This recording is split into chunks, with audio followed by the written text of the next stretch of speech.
Hello, everyone. Welcome to Prep 101. I'm Tina. So welcome back if I saw you for another session last term, and welcome if this is your first time with Prep 101. So a few things, just in case you're not aware, because it's a session over Zoom, it will be recorded and posted. Usually it takes them about 24 hours to post. So sometime tomorrow night, you'll have an access to a video from today's session, and then the next days, will be up in about a day later as well, okay? For questions, you can just post them on the Q&A. We don't use the chat, so just post them in there. Anything technical that goes wrong, you can also post those in the Q&A, and Alicia will help you with those. I'll show you a few things under the DocCam before we start, but basically your solutions are already in your prep account. So you've got the booklet, the solutions to the booklet, you've got the supplement, which is a whole bunch of old exams, and then you've got the solutions, every step kind of written out, step by step for you for those. Don't look at the solutions while you're doing the exams or anything, because you might think you know more than you actually do, okay? Also in your account, you do have an equation sheet, so sort of the things at a minimum that I kind of think you should memorize, in my opinion. Of course, you can add anything that you need to memorize as well to that. Examples that you go through in prep, you might want to highlight if there's anything that you find really difficult, so you know kind of what to look through later, okay? Or write down page numbers or something like that. Also in your prep account is Python review. So I made up a video last year this time on the Python that they typically kind of put on the midterms. So that has a little video for you, and there's also kind of like a handout and solutions to that as well. So hopefully that will be really helpful. Okay, so we'll get started. We will take breaks. So it's 5, so probably around 6:30 we'll take a break, and then maybe around 8-ish, just depending on what we're working on, okay? So I'll show you a couple things. First of all, my email. I'm preferring that people just email me now than using Facebook, because almost nobody was using it, and it was hard to remember to check it when there was never anything on there. So just send me an email, tinaresp@hotmail.com. And in the front, so of course I had to, send in the booklet earlier than you had just found out that type 1 and 2 errors, sensitivity, specificity, all of that was removed. So there might be the odd question, still on, like, let's say this practice exam on probability on it that you'll have to omit. And of course it will be on old practice exams. So just, ignore anything on that. So you were told to omit type 1 and 2 errors, and then, specificity and sensitivity. So I'm assuming it was just because you didn't quite finish that stuff, right? And they just are doing up to week 6 for your exam. So we're going to be working on all of these topics that you've done in class. And there are some practice quizzes in here. So the students that are in my weekly class, like, they said that the first 2 quizzes were exactly the same again this term, just different numbers, of course. So that can help you just doing some more practice as well. And in terms of your supplement, it kind of looks like this. So you've got a few different exams. You've got the midterm, the makeup, a couple from 2023, 2022. And these, are some practice midterm 2s. There's some of the same styles of questions on them, okay? They used to have 2 midterms in this course. And the Python, I'll show you a quick sec for what that looks like. It's Python for midterm review, and it goes through all of this in the video, okay? So make sure you use all those resources, and your formulas are in the front of your booklet if you do want to pick up a physical copy of the booklet on Monday, I believe it is. It starts on page 3, and it goes all the way, let me see here. So 3 to 14. So that would be the equation sheet. And so that's just the stuff that I think you should memorize. Of course, you can add to it as you see fit, but you should definitely start memorizing your formulas now. Don't leave it until a couple nights before the exam, because as you already know, there's a lot of stuff to learn, right? Okay, so if anyone's just coming on, post your questions on the Q&A, and we'll take a break around 6:30 and probably around 8. Okay, so turn to page 16, and that's where we're going to start. So a lot of times on the exams, there'll be a multiple choice that will say, what is the order of this equation. Is it linear? Is it nonlinear? If it's linear, is it homogeneous? Things like that. So we're just going to go through that first. It's a very easy, quick section to kind of start you out with. So the order of a differential equation is just the highest derivative that appears. So here we've just got a y prime, so that's a first order differential equation. If we've got a y double prime somewhere, then, that would be the highest order, and that would be second order. If it's called autonomous, then the right side of the equation is only going to be a function of y, okay, the dependent variable. So there's no independent variable there. Now, of course, they're always changing the variables on every question, which I know is very annoying for you guys. But this is the dependent. So it's the one on the top. So dy by dt, y is the dependent, and t would be what we call the independent here. Okay? So if it's autonomous, then see this function, how it says g of y, then there'd be no t over here. Right? It would just be dy by dt equals something that involves only y. So for example, if I change the variables to like du by dx, then here u is the dependent and x is the independent. Okay?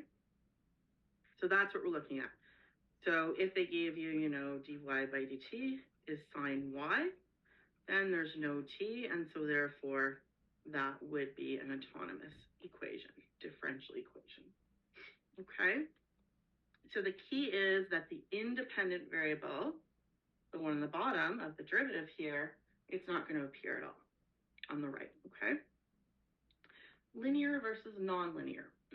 Well, linear equations look like this. So we have these numbers or functions here, and all of them, so all of these, here, here, here, these are all functions of only t. So there's no u in them if you're using u and t like this equation. So for example, we could have a t or an e to the t or sine t, okay? But in other words, not e to the u, right? And not sine u. Okay, so u or u of t, that would mean it's nonlinear. And the q of t, well, we'll talk about homogeneous in a sec, but basically see this over here? If this term on the right, so if q of t is equal to 0, then that is what we call a homogeneous equation. And if it's anything else, not 0, then it's called an inhomogeneous. Sometimes they call it non-homogeneous. You guys used inhomogeneous this term, but it's possible you could see non-homogeneous on an old exam, okay, just so you know. So it could be in or non. And so this term on the right, in order to be a linear equation, this term for linear must have no u, u prime, u double prime, etc. Okay? So everything in front of u, u prime, u double prime is only a function of t, and if q of t happens to be 0, then it's called homogeneous. And Bernoulli we don't really solve until a little bit later after we do other types of differential equations, but I'm putting it in here just because they usually do kind of combine it on the exam in multiple choice. So, they'll have a bunch of things listed, and one of them might be a Bernoulli differential equation. So we will talk about it a lot when we solve them, of course, but it looks like this in terms of the form. So when we talk about linear, this would be a linear differential equation that we're going to solve. And then see how this has the y or y of t to the n. So it might be like y to the 7, y to the 2, or something like that. That's what makes it a Bernoulli, okay? Because of this term here to the n. So state the order of your differential equations here. So really easy. So again, if you're just taking notes and you're not annotating, you could just take page numbers every once in a while and just write, EX1, page 17, and then your answer. So this has a third derivative, so 3, and the largest derivative is a second, so 2. So here, match each of the following with the most appropriate differential equation listed. So this is often how they'll give it as a matching type of question. So we have to look through these and recognize, which one's which. So which one of A, B, C, D, pardon me, is what we would call a Bernoulli equation here, guys? Type it into your Q&A. Which one's Bernoulli? That's an easy one to get rid of first, right? In terms of your matching, what do you think?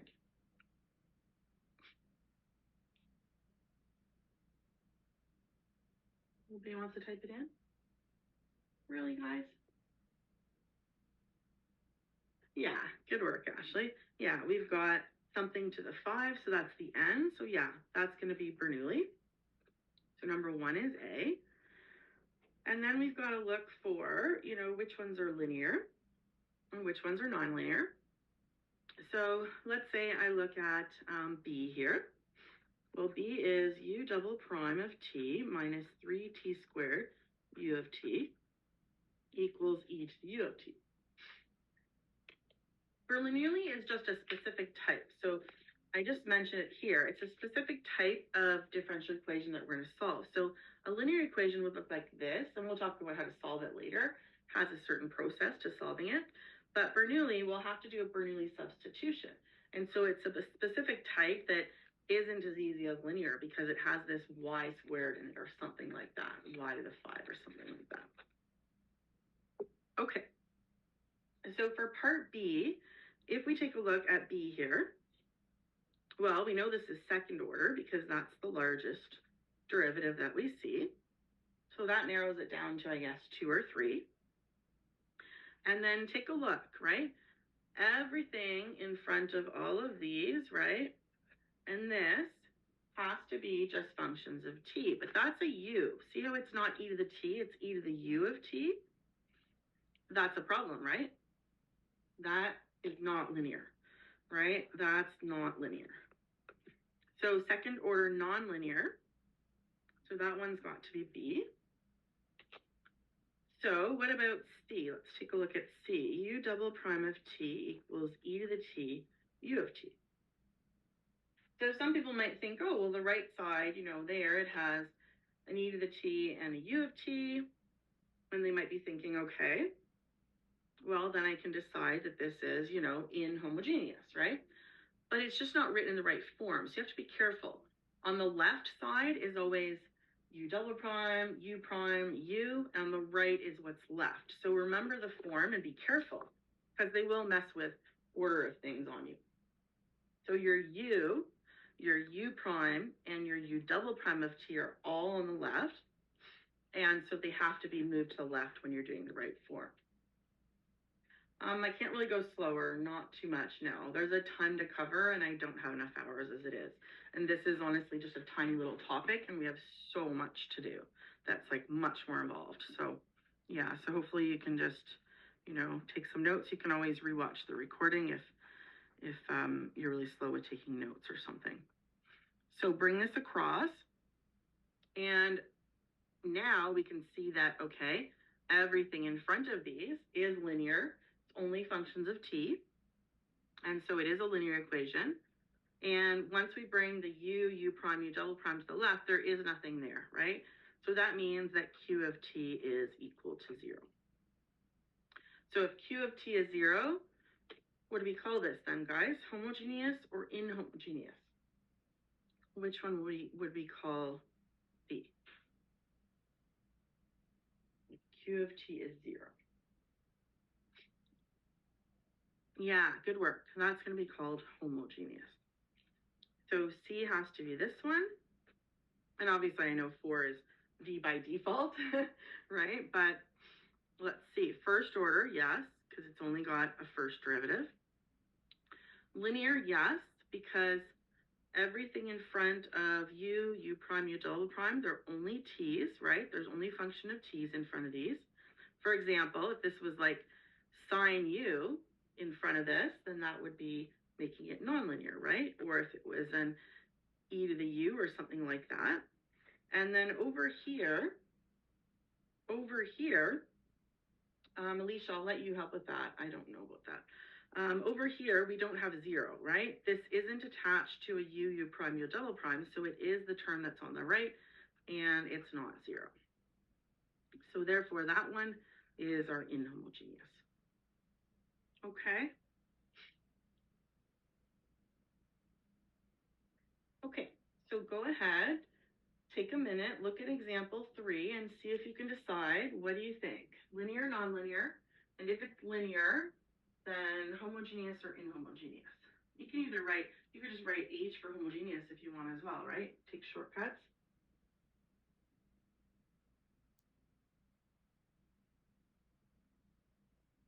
Let's see what you come up with there.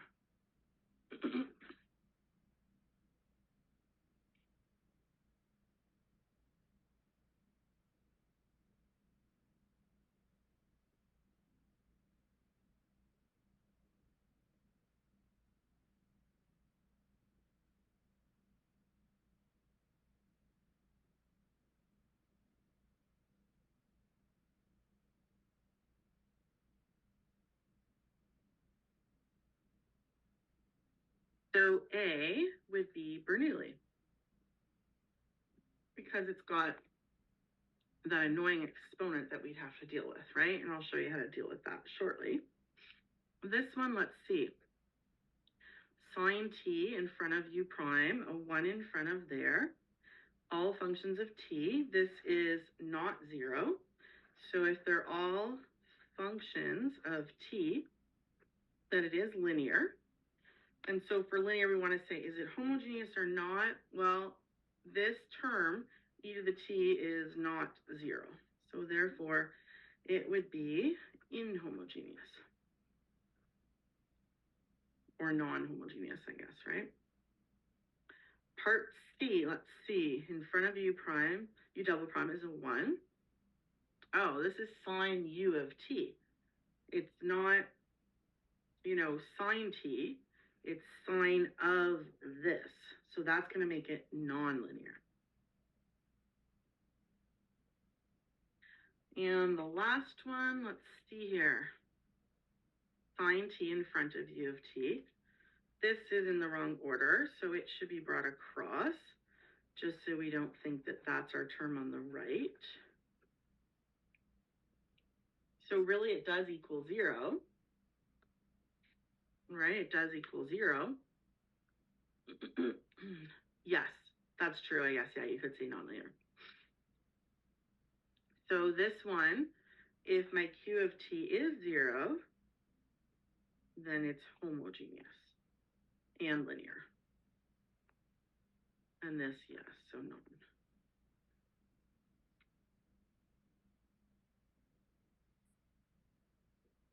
Okay, so that is, just kind of a basic review of what you might need for a multiple choice. So next thing we're going to talk about is how to tell if some, equation they give you is a solution to a differential equation. So 4, I'll let you try later. I'll leave you with a bunch of things to try on your own. So we're going to look at 5. It says, check to see if this is a solution. And if it is, well, I guess either way, I suppose, find the initial population size. So for a solution, you can do it straight up as this equals this and see if it works. I usually like to do left side, right side. So right side, 1 plus 2x. Well, what's x? Well, x is right here. So if we put that in where the x is, then we can just distribute this. And we get 1, that'll be minus 1. And then it's 2 times 3 is 6. 6 divided by 2 is really just 3, e to the 2t. And the 1 and negative 1 are gone. The left side is dx by dt. Well, dx by dt means do the derivative, right? That's what's going to be a dx by dt. So what's the derivative here of, well, derivative of negative a half is 0. And the derivative of 3 halves e to the 2t. Well, remember, the derivative of e to the anything would be e to the anything times the derivative of the anything. So we just have 3 halves in front, and the derivative of e to the 2t is e to the 2t times 2. Those would cancel, and of course we get the same thing. If left side and right side are equal, then yes, it is a solution to that differential equation. To find an initial population size, initial size just means let time be 0. So we're just going to let t be 0. And of course, anything to the exponent of 0 is 1 anyway. So that's 1. So it's just negative a half plus 3 halves, which is 2 halves, or 1. And for number 6 here, I wanted to introduce the concept of per capita, because that does come up on exams. So if we suppose that f of t is the number of carp in some pond at time t, and if we say that new carp are going to enter at a constant rate of phi, fish die at a per capita rate of beta, what is the differential equation? So if they're going in at a constant rate of phi, well, that's got to be a positive, right? So phi is going in, okay? And then we need that the fish are dying, so going out, so a negative, a per capita rate of beta. So per capita means beta times how many there is, which is F. So that's out at a per capita rate, right? And in is just constant, right? So it's not per capita, so it's not times by F. So which one is that? D.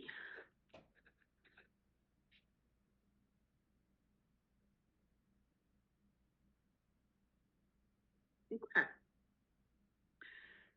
So a little bit more on solutions, okay?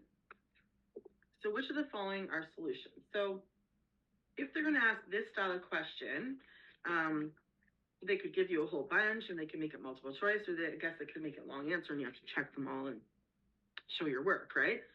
So basically, here is the differential equation right here. And then what we want to do is check each of these kind of one at a time and see if it satisfies this equation. So if our function f of t is e to the t cubed, well, we can just think of, we can do left side, right side. The way they taught you to do it was just bring it across. And of course, if we bring it across, we know that it would have to be 0.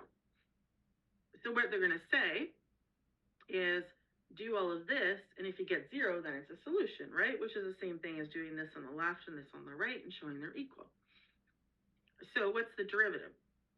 Well, the derivative of this, e to the anything, would be e to the anything, so e to the t cubed, times the derivative of t cubed, which is 3t squared, minus t squared is just t squared, and then times u of t. Well, the u of t is the function here, right? So this is the u of t in each case. F, then we'll do g, then we'll do h.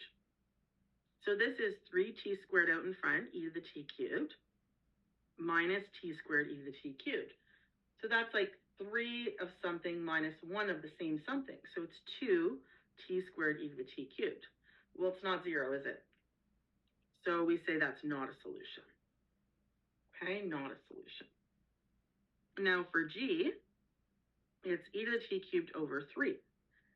So it's a little bit trickier for our derivative.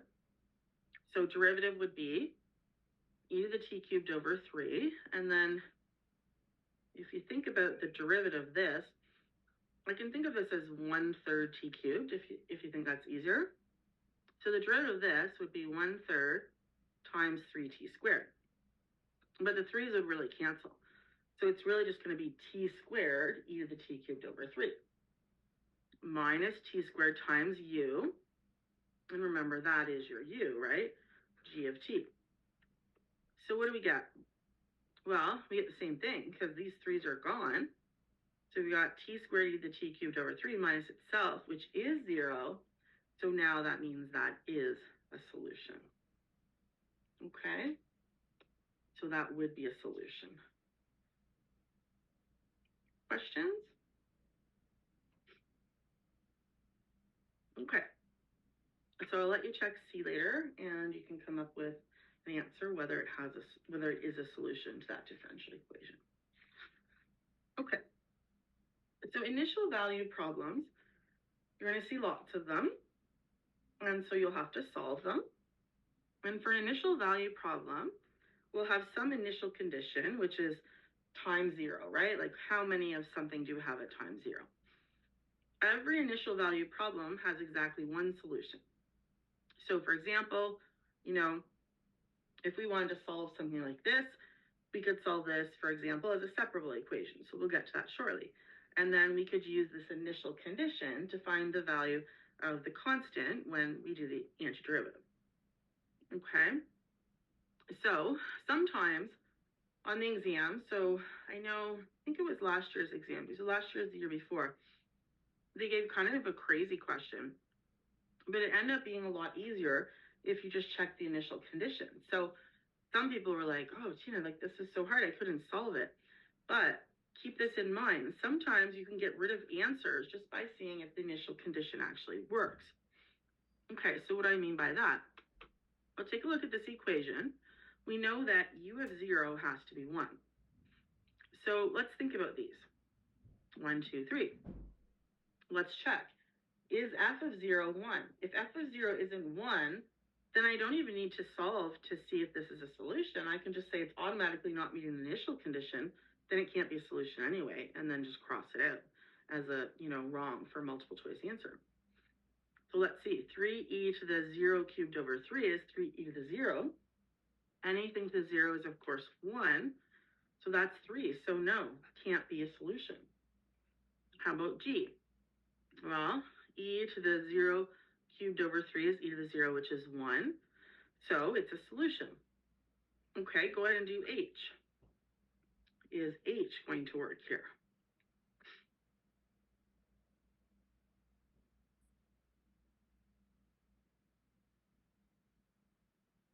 We'd have 2e to the 0, which is 2 times 1, which is 2, but it's supposed to be 1. So no, right? So it's possible that you get a question that you don't even have to solve the crazy differential equation. You might be able to just check the initial conditions. Okay, any questions?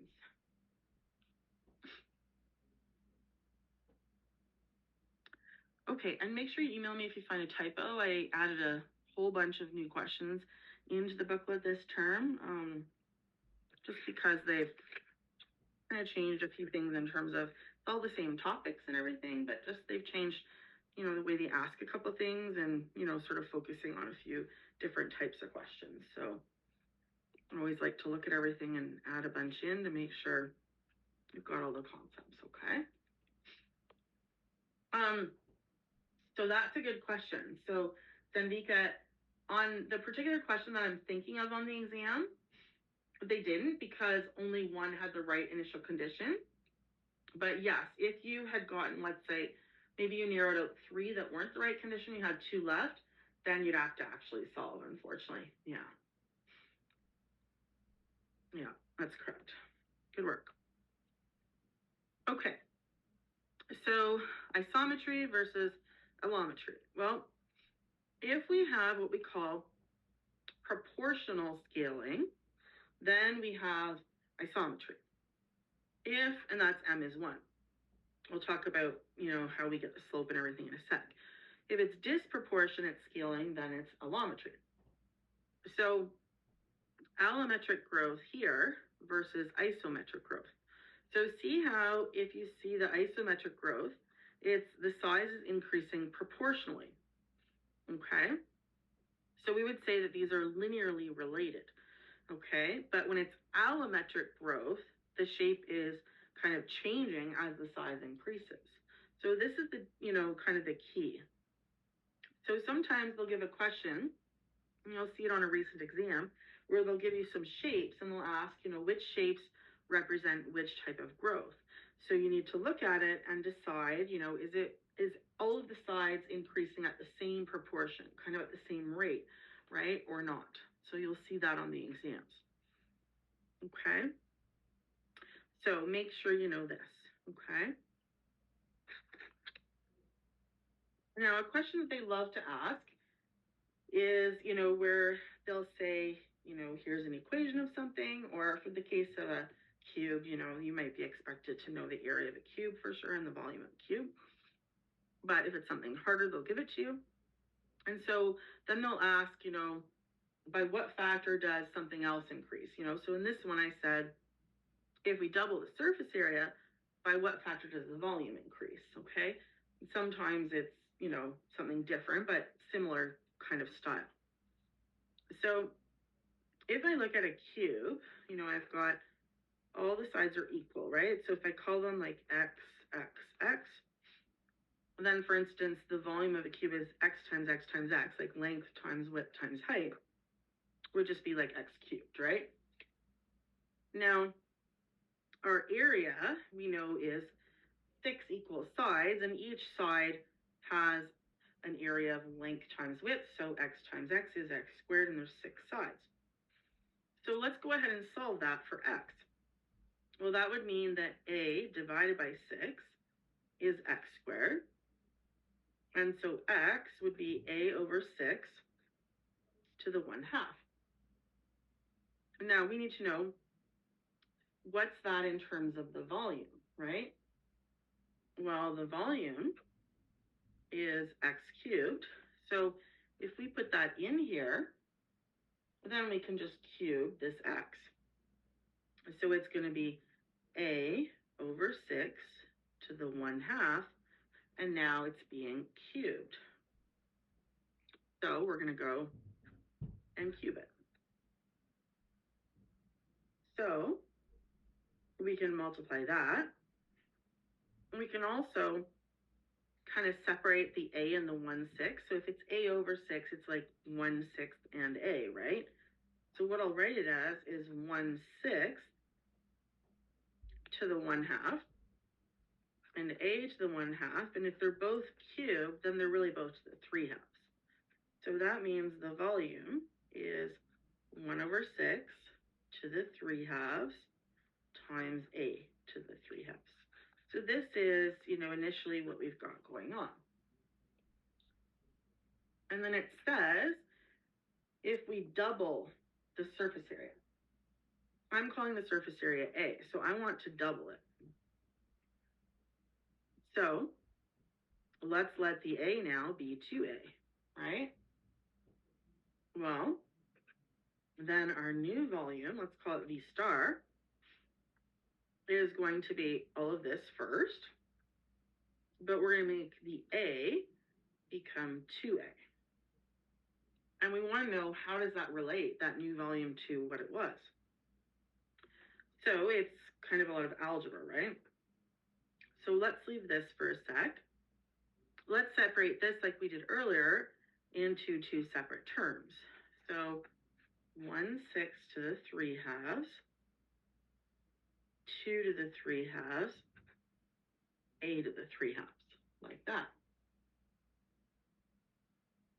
Okay, so now take a look back at your V. How is the new volume related to the old? So this is V, which is right here, isn't it?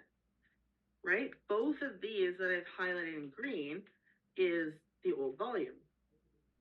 So how does the new volume relate? Well, the new volume is 2 to the 3/2 times what it was. That's the relationship between the new and the old. Which, by the way, 2 to the 3/2, the bottom number is the type of root, so that's a square root. And the top number is, we cube it. So it'd be root 2 times root 2 times root 2. Or you could also say 2 root 2 times the original volume. And that would be the relationship. So that's a question that's been asked quite a few times.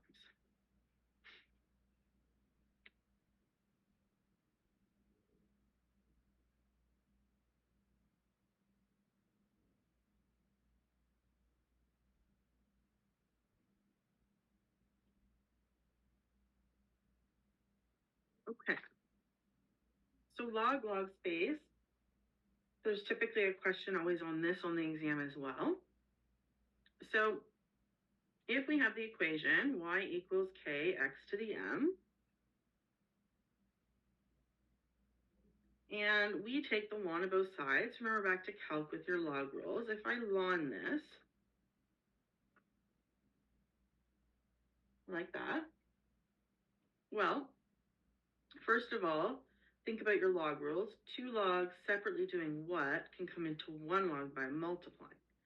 Well, we'd have the 2 logs separately being added, right? So it'd be plus this. And then we also know for logs, we have that exponent rule where it can come down in front.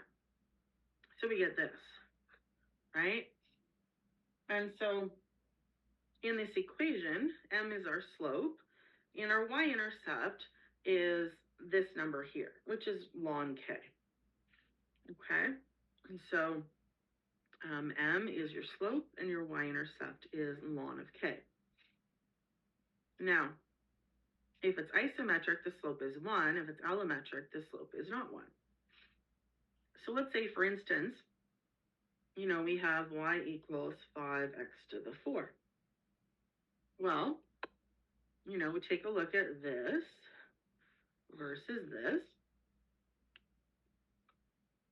Well, we know that this, m, is going to be the slope, and that ln of k is going to be the y-intercept. So it won't just be 5. Be careful. It's got to be ln 5. Okay, so this is the k, and this is the m in this form. So the slope is 4 over 1, which is your rise over run. And your y-intercept is ln of k. So therefore ln 5. Okay. So we'll do some examples of this in a sec. And there's one other thing in this section, which is dimensionally homogeneous. So if you have an equation, you want your units to match. That's what we mean by that. So the units have to be consistent on both sides of your equation. So for instance, here, consider the following model where I is the number of individuals, T is in years. And what must be the units of A here to ensure that the units will match, right? Dimensionally homogeneous. So the left side is di by dt, which is, I, change in individuals, and the time was in years. The right side is A times individuals squared. A I'm trying to find, and I is individuals, and it's being squared because it's I squared. So what I usually do to think about these questions is I know that left side has to equal right side. So I'll write down what I have. And then I kind of just look at and compare them and see what I need in here. So if I need individuals over years on the left, and I have individuals squared, first of all, the top individuals is too big. So I know I need an individual on the bottom, because that way individuals squared over individuals, like y squared over y is still y. And I need a year on the bottom. So I can't put year on the top because I need them to match. So this has got to be 1, and this also would need a year on the bottom. So the weirdest unit, I know, but A would be 1 over individuals times year.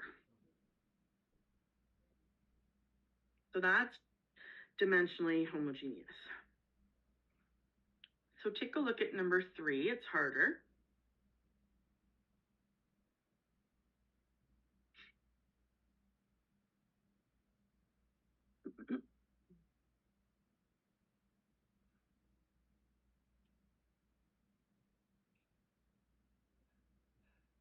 Okay. So we've got P is in F over L squared, and rho, I think it is, right? That little p is ft squared over L4, and height is in L, and we want the units of G.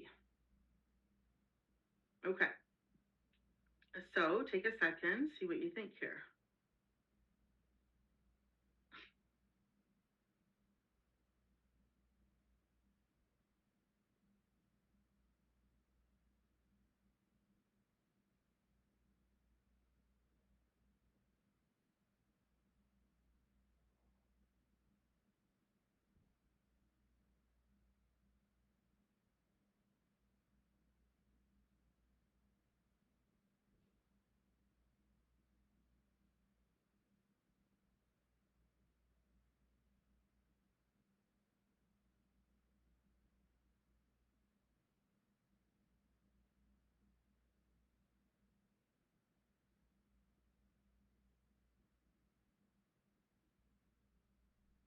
So my left side is capital P, and that's in units F over L squared. So F over L squared.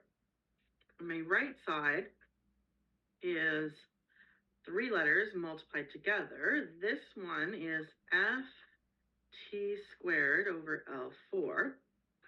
G we don't know. And then H is height is L. Okay, so I want them to be the same.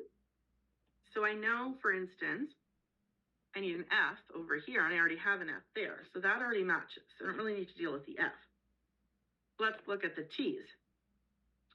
Okay, this one has no T's at all. This one has a T squared on the top and nothing on the bottom. So that means we have to get rid of the T squared. So that means it has to go on the bottom. That way they'd kind of cancel out and we wouldn't have a T squared. Now let's look at the L's. I need 2 L's on the bottom. So think about what you have there and figure out what you would need to fill in the missing part.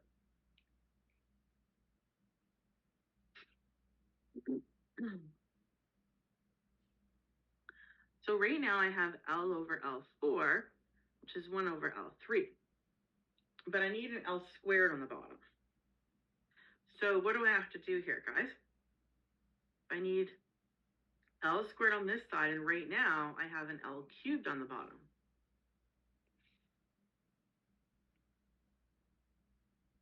I'm gonna have to multiply by an L, right? Because then I really have L times L is L squared over L4. 2 on the top, 4 on the bottom, leaves 2 left. So the units for G must be L over T squared. Okay. Now in terms of, this, log space, so suppose the graph is a line of best fit in log space. If y and x satisfy this equation, so now I'm not calling it M, I'm calling it R, but you can switch it to whatever you want on the exam. So if you prefer it to always be y equals kx to the m, go for it. If you prefer R, go for it. Whatever makes you happy, right? But just make sure you know how to get your equation, right? So we'll go through it again. Ln y is ln of this. And remember log rules, 2 logs separately being added can come into 1 log by multiplying. So this is backwards. And then my m comes down. And remember that m is what we call our slope. And the y-intercept is not k, it's ln k. So this is our equation. So the question is asking, what's k? What's k? And is it allometric or isometric? Okay. So we know our equation. Well, you've got a graph here. So you remember your slope is like your rise over run, isn't it? So m, which is rise over run, which is your slope of your graph. Well, if I go, let's say, from this point to this point, I would have to go up 2 and right 3. Up 2, right 3. So 2/3. So that's not 1. So what do we call that then, if it's not 1?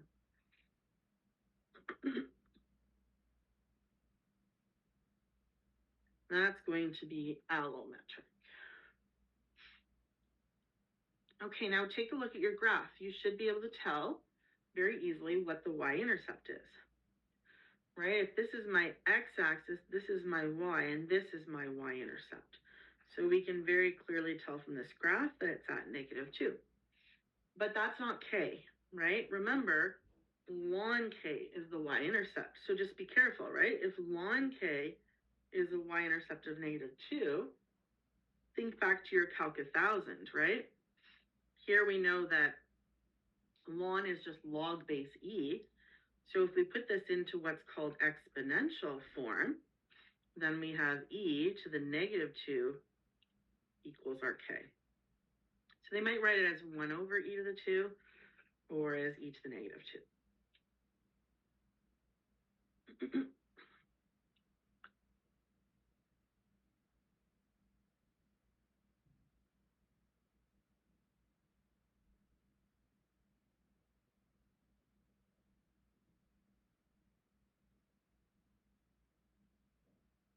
Okay, so last one here, you guys talked about all sorts of examples of, looking at masses and, volume, density, everything. So here's an example, just my own numbers.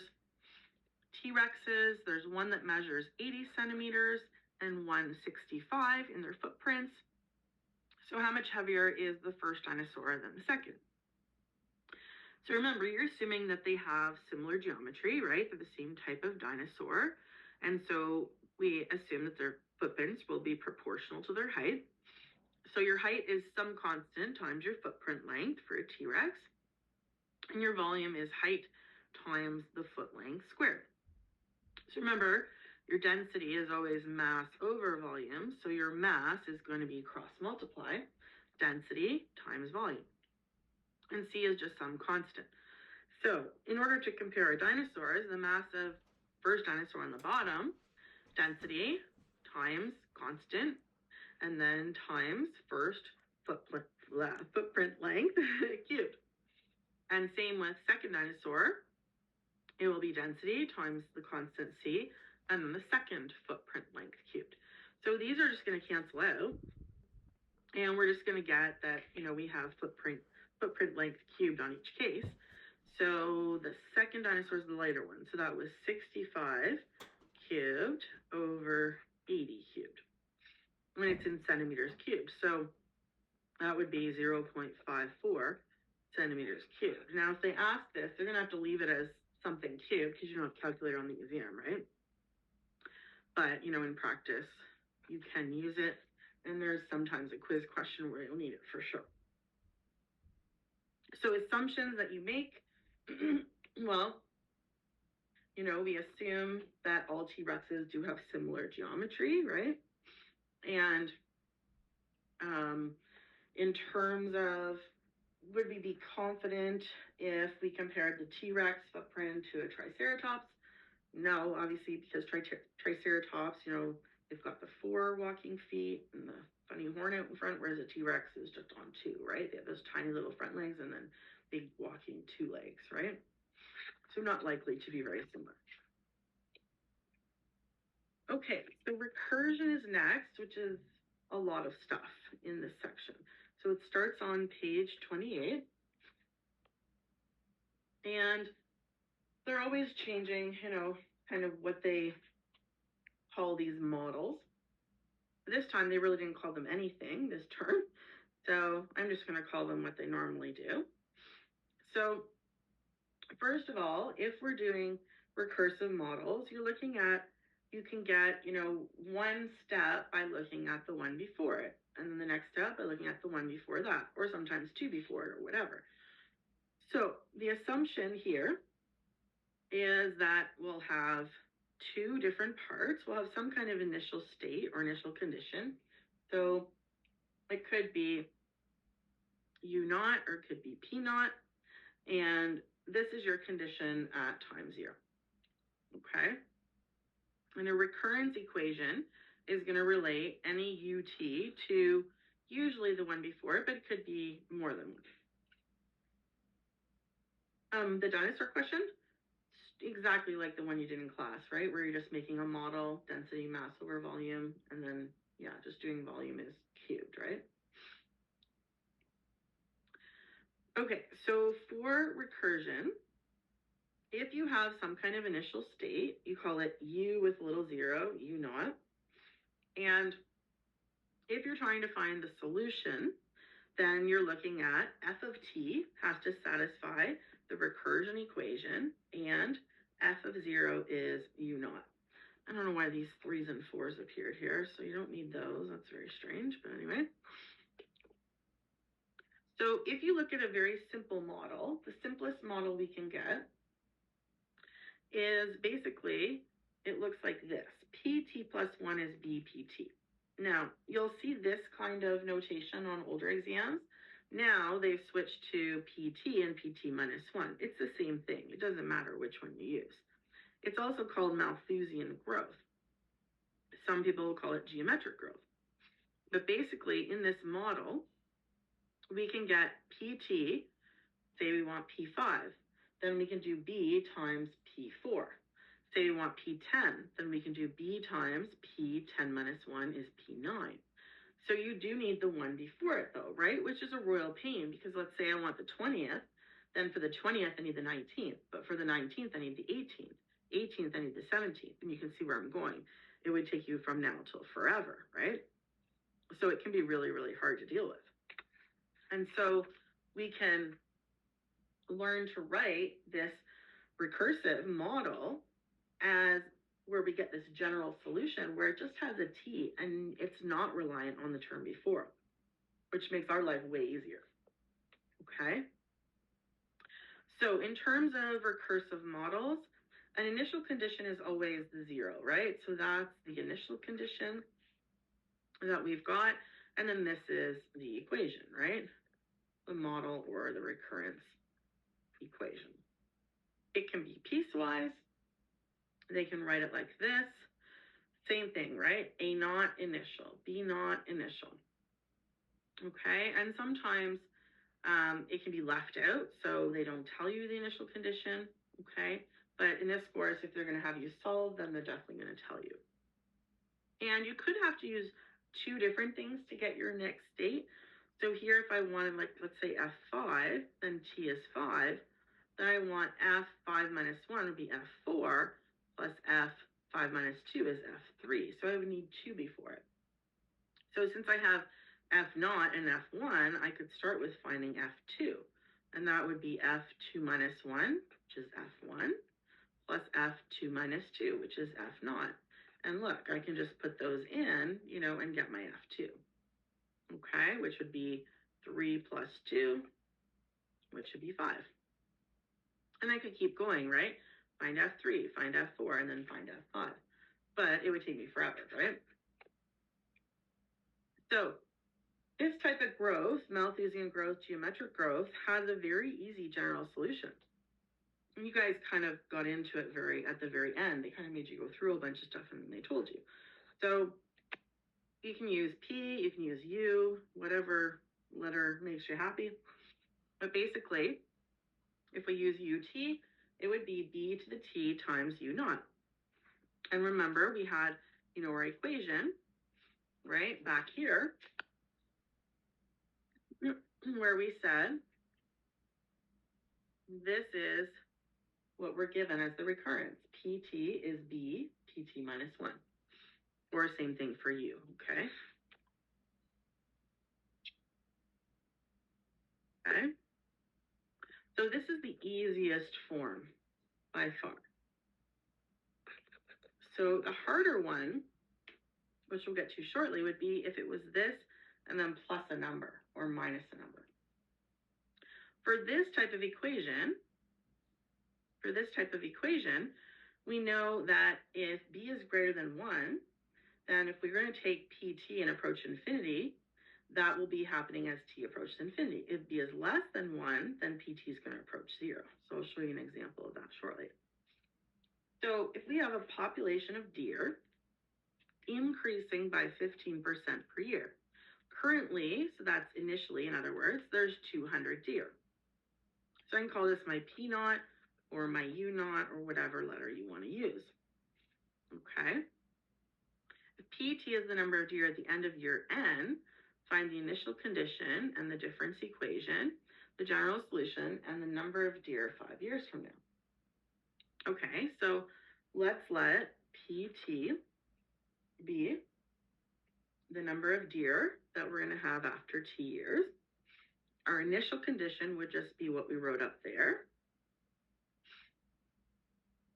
And, what's the change that we've got here in the recurrence relation?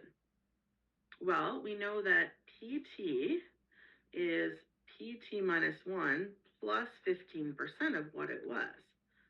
So it's like gaining 15%, sort of like if you had interest, right? So in other words, it's just going to be 1.15 of what it was before. So that's the relationship between PT and PT minus 1. So this is our number B, I call it. And so what's our solution? Well, our solution to this type of equation is really simple. it's just going to be b to the t times the initial condition. So if b is 1.15, it's just going to be 1.15 to the t times, what was our initial, 200. Or you can write it as 200, 1.15 to the t. And that's your equation. Now look at this one and look at this one. For this one, if I want how many deer after 20 years, I can do P20 as 1.15 times P19. But then I need P19, then I need P18, etc. For this one, if I want to find out how many deer there are after 20 years, look, it's just P20 is 200 times 1.15 to the 20. So it's really simple to work with, right? So that's the general solution or the explicit solution, whereas this is the recursive relationship. Okay, so hopefully you can see the difference between them. Questions?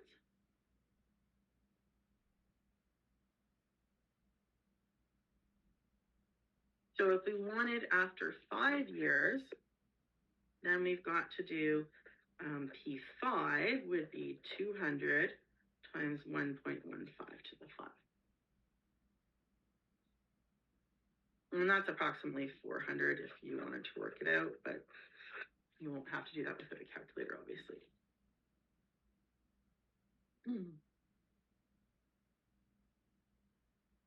Okay, so what if we have the other type of equation? Well, it's a lot harder and more annoying. So let's say you deposit $1,000 into a savings account. Okay, so we're putting $1,000 in, earns interest at 3% every year after initial deposit, and you would like to withdraw $60 after each interest payment. Write the discrete model between savings and time. Okay, so let something be the balance after 2 years. Okay, so we're going to switch the letter on you again. We're going to use M this time. You've got to get used to different letters, right? So M is going to be the balance T years after we make that initial deposit. What's M naught then here, guys? Type it into your Q&A. What would our M naught be? What's the initial? Yeah, that's our $1,000 that we're putting in. Good work. So what's the change and what's the recurrence relation? Well, basically, we're saying that we're going to take an interest rate of 3%. So our balance after T years is going to be our interest rate times the balance at the beginning of T years, and then minus whatever we take out, our withdrawal, we call it, right? So we can say MT, if we have 3% interest, then it's really 1.03, kind of like we talked about with the deer, right? We're gaining 3%, so we still have the whole, and then times what it was before, and then we're taking away 60. So see how this equation is different because it's not just this, right? So it can't just be the simple Malthusian growth that we call it. And t is greater than 1, and t is an integer. I'm not going to write integer on every question. We assume it'll always be integers here, okay? So that's our equation that relates, each term, okay? And we know that our M naught is also, from up there, 1,000, right? So that's kind of our model. Yeah, I can't remember if I left you space up here. Yes, I did, okay. Okay, so next we're going to ask ourselves, what if they want to know if some particular equation is a solution? So is this a solution to this recursion? So this is a lot of work. Yeah, okay, yeah. So if you lost 3%, yeah, so it's a good question. So it wouldn't be interest, but maybe it was like population decreasing or something, Sanvika. So let's say a population was decreasing by, let's say 3% per year. Then instead of 1 plus 0.03, it'd be 1 minus 0.03. So your multiple that you would be multiplying would be 0.97 to the t. Yeah. Yeah, and sometimes they'll try and trick you with that. So make sure, you don't put 0.03 for losing 3%. You put what you would actually have, which is 97, right? Kind of like when you gain 3%, you don't put 3%, you put 1 plus 0.03. Yeah. So this style of question is new. They haven't previously really talked about this. So I think if they ask it, it's probably going to be a long answer and it's probably going to be a pain, right, to write it all out because it is a lot of work. So this is what we had already, right? This was our initial, this was our recursive relation. And now we're saying, okay, let this equation, f of t, be 1,000, 1.03 to the t, and is its solution. So here's what they want you to do. We want to know is mt minus this. So if I bring this across, right? Think of it like bringing across the equation. So is mt minus all of this equal to 0, right? Make sure when you bring this and this across, either you switch your signs or you keep it in a bracket. Okay? So what do we do if we want to know if it's 0? Well, we're going to substitute f of t for mt and f of t minus 1 for mt minus 1. It's kind of like that question where we had the f, g, and h, right? And we just said u of t was f, and then u of t was g, and then u of t was h. Same kind of thing. So if we're using f here, we're going to call f of t for mt. And then we got minus 1.03. mt minus 1 is f of t minus 1 minus 60. And then we have this equation. So for f of t, we're going to put the equation in they gave me. But what's ft minus 1? Well, f of t minus 1 is going to be the same as this, except we'll have to change because this is a t, that's a t. So if that's a t minus 1, that exponent has to now turn into a t minus 1. So from here to here, this is my f of t. That goes right there, 1,000, 1.03 to the t, minus, I just used a square bracket here to be easier, 1.03, and now this whole thing here, all of this, 1,000, 1.03 to the t minus 1, that's going to be f of t minus 1. I still need the 1.03 in front, and I still need the minus 60. Now, think about back to calc, right? Exponent rules. Multiplying with the same base, this is really to the 1. So something to the 1 times something to t minus 1, the 1 and the negative 1 are going to be gone. So it's really just going to be 1,000, 1.03 to the t. And so that's in our bracket. Now you can get rid of the sign. And so, this will be negative, but it'll be negative, negative, so plus 60. These cancel and we get 60. Well, 60 is not right. Remember, if we brought all this across, we're going to have to get 0. Yes, if we want to know if it's a solution, we need to get 0. Yeah. As long as you're, going to bring everything across, right? Yeah, that's right. So that means that f of t can't be a solution. It's wrong. Now, is this a solution? Well, this one's going to work. Check your initial condition. Just put 0 in. Well, I know, kind of annoying, but 1.03 to the 0 is easy because anything to 0 is 1. So you can tell this in your head without a calculator. It would just be negative 1,000 times 1 plus 2,000. So that's the initial condition because we had that on the last page. And now we need to see, does it satisfy that recurrence relation, right? Which is what we had up here. Remember, mt minus 1.03, mt minus 1 minus 60. So that's the same thing I'm checking here. And same thing as before, we're going to put this in for bt, and then we're going to put t minus 1 there, and we're going to sub that in as well. So we get, this is our bt, right? So it's to the t, and then this one is to the t minus 1. But it's going to be the same exact process because these are going to cancel and just leave 1.03 to the t. So that's going to be negative 1,000, 1.03 to the t. And then we've got 1.03 times this. And then we can get rid of the negative in front. So, I mean, I don't know. I feel like this is a lot to do, you know, in your head without a calculator, but I've seen them do way worse on exams in this course, so it wouldn't surprise me at all if you got it on the exam. So it is a lot of algebra and multiplying, but yeah, it wouldn't shock me by any means. If you have trouble with something like this in your head, there's a couple things you could do. So 1.03 times 2,000, you could certainly do by 1,000 and then times it by 2 after. That's a lot easier.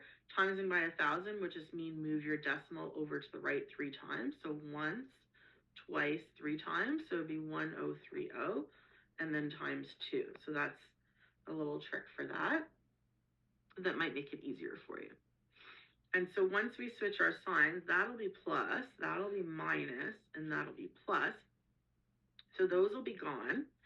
But if you collect, you know, the 2,000, and this is minus 2060 plus another 60, they do all cancel out. So it's up to you how you want to write it out, but everything does cancel and it would be 0. Now, finding the actual solution, not just saying, is this a solution, is a lot more work. So you guys did 2 different methods in class. Last year and the year before, they did a third sort of long answer method in class. And I'm going to show you a shortcut method that students tend to really, really like, but you can only use it on multiple choice because they don't teach it anymore. They used to teach it when there was a really cool TA doing the course, but they don't anymore. Having said that, I've seen this style of a question 90% of the time as multiple choice and not long answer. So, you know, do what you will with it, but make sure you know a long answer method as well. But definitely, if you like the shortcut, go ahead and use it on multiple choice. So this one, remember we called the other one geometric. Some people call it Malthusian growth. This one's called linear difference equation. Some people call it an AGR equation. It looks like this. PT is A, PT minus 1 plus B. So remember, when it didn't have a B, it was simple, right? But now that it has a B, it's kind of a pain in the butt, to be honest, right? So this is my shortcut method, only for multiple choice for you guys. It's actually really, really easy because you can just do it in one step. You take the A that's out in front there and the B that's there, and you need P naught, and that's it. It's literally P naught minus B over 1 minus A to the T, plus B over 1 minus A. And that's your general or explicit solution, and it takes you about maybe 20 seconds, whereas the long methods usually take people like 5, 6, 10 minutes, right? Depending on how quick you're at writing all this out. So it's up to you, but I'll show you all the methods, okay? So find the solution, and first I'm going to show you the equilibrium method that they taught you in class, okay? So first let's talk about what's an equilibrium solution. We'll talk about equilibrium a bunch, but for now, when we're dealing with just recurrence relations, then the equilibrium occurs when an initial condition leads to an equilibrium, which means no change from year to year. So it stays 1,000, you know, the next year it's still 1,000 type of thing. So if you want to use the equilibrium method, then you're going to set your MT minus 1, or your PT and your PT minus 1 equal to M hat or P hat or whatever letter you want to use. So for instance, for this equation, if they asked you on the exam, just what's the equilibrium, then I would just change all of the MT and MT minus 1s to M hat. So it would look like M hat, 1.03 M hat, minus 60. And then it's up to you. I'd personally probably bring this 60 over here because then it's positive and then I don't have any negatives, but it doesn't really matter. So that's 1.03 minus 1, which is really just 0.03. So then our M hat is going to be 60 divided by 0.03. So maybe you're not so good with decimals, maybe you are. I like fractions better for dividing, so I'd probably say, you know, that's tenth, that's hundredths, so I'd say over 100, 300ths. And then to divide by a fraction is to multiply by the reciprocal or the flip of the fraction. So then I just say, well, 60 divided by 3 is 20. So 20 times 100 is 2,000. And that would be called my equilibrium. I always just use EQM as a shortcut for that. So that's the equilibrium. Okay. So they could ask you just for that, but in this case, we want to find the solution, right? So I think I left you enough space to just flip to the next page here when you're ready.